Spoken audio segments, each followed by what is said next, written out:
Well, folks, today I want to tell you another one of my cool stories.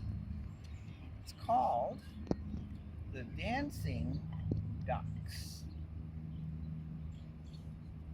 As usual, our good friend Nanabush is going to be playing front and center to this old story. And he's always, as I've said in my other story, only always thinking of himself.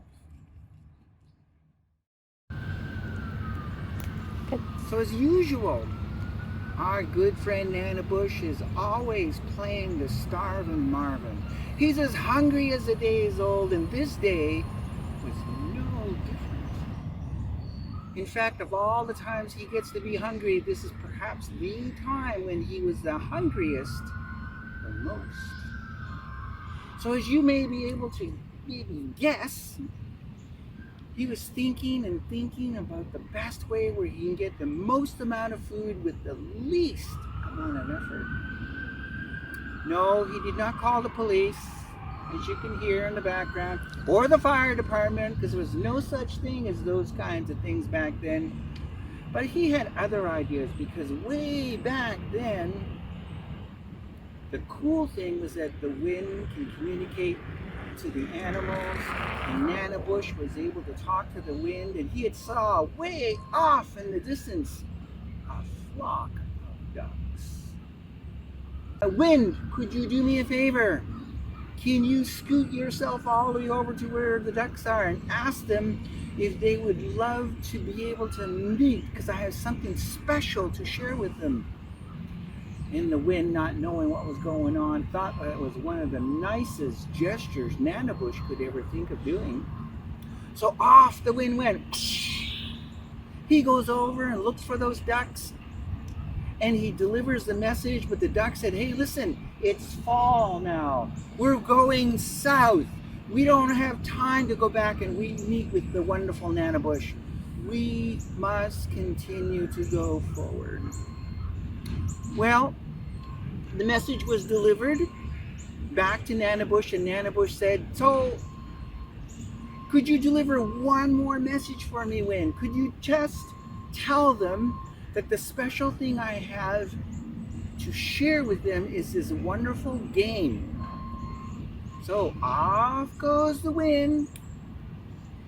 He came up to the ducks, and the duck says, yo, wow, that is really special. He's got a game that maybe we've not even thought about yet, because ducks love to play games. And so there was about 20 or more of those ducks. They all agreed, well, it's only going to take us an hour, whatever. Let's go visit with Nanabush and find out the cool thing he has for a game. They turn around and they begin to fly back to find out what this game was that Nanabush has to offer.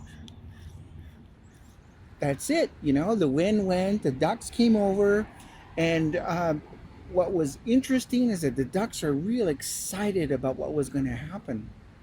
So when they met with Nanabush, what they did was, Nanabush said, so here's what we're going to do. I'm going to show you soon where I'm going to make a fire. It hasn't been made yet, but I'm going to make a fire. And what we're going to do is we're going to dance around the fire. And the ducks are saying, oh, well, gee, I don't know about that. I mean, why would you want a fire going? Well, Nanabush said the fire plays an important role in what's going to transpire over this beautiful dance. And the other thing I want you to do is I have all these really cool blindfolds I'm going to want you to put on.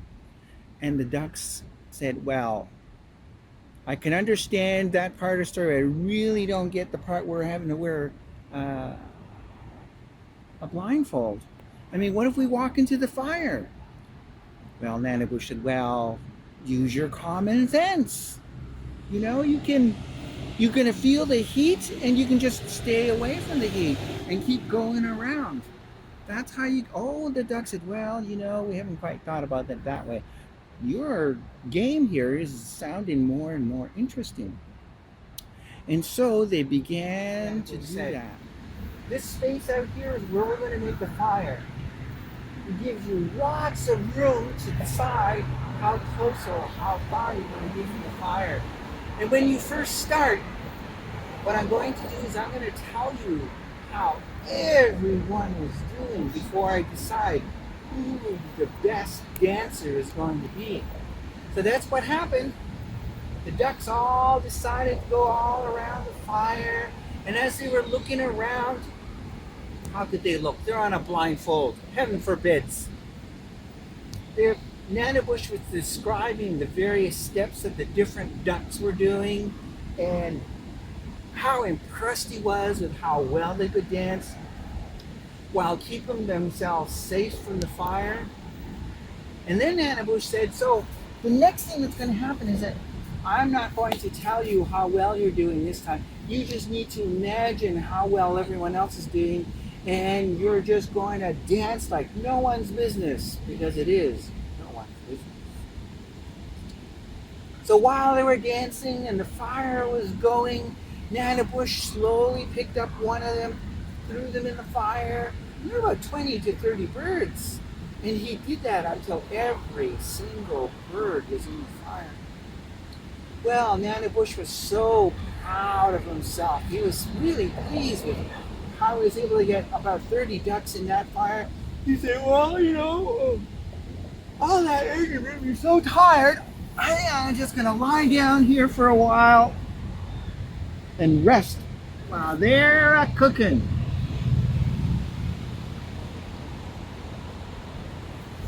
I can find another. So I'm showing you this particular picture because it's a great representation of perhaps what the wind might have been observing. You see the sky, and the sky is pushing the clouds. You're seeing how the river is moving these beautiful leaves across.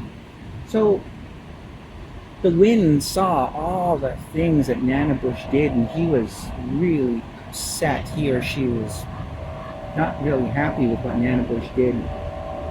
Nanabush, for one, did not even have a plan as to how these birds are going to be utilized. I mean, one person can eat maybe two or two of them. You can't even eat three. And here he was. He went and killed 20 of these birds. Nanabush did not even take the time to see what neighboring animals or neighboring communities were nearby to determine if any of these beautiful birds would be able to go to these places, so that he's not only feeding himself, he's feeding the animals and all the other people around him. So the wind was really, really upset. Nanabush didn't even take the time to smudge or offer a prayer. He was so disrespectful. So the wind took it upon himself to do all those things. He smudged, he went and talked to the other animals, he looked for people, he hunted all over the place real quickly to find out where he could displace every single one of those birds. When that was done, he then picked each one of those birds up, offered it to the animals, or offered it to the birds, or offered it to the people who were in and around his clan. And he then waited until Nanabush woke up. So eventually Nanabush did wake up, and he was thinking to himself, oh, this is great. I have all these birds. I won't be able to eat them all, but I have them. And oh, where are all those birds? I see the legs, but I don't see no bodies. Maybe the bodies are burnt more to a crisp. So he pulled out a leg, and nope, nothing. Was nothing attached to any of those legs that were left behind.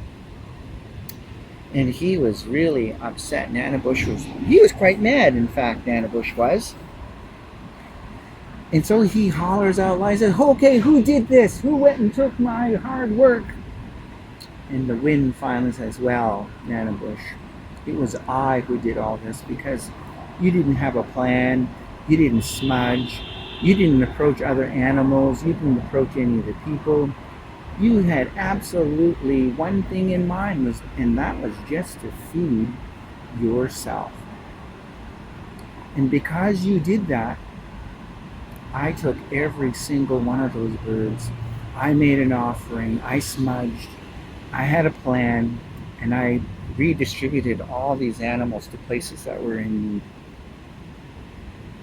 And nanabush, from now on, whenever you feel you think you want to be as hungry as you were when you first started this journey, you need to remember that all of this is not yours.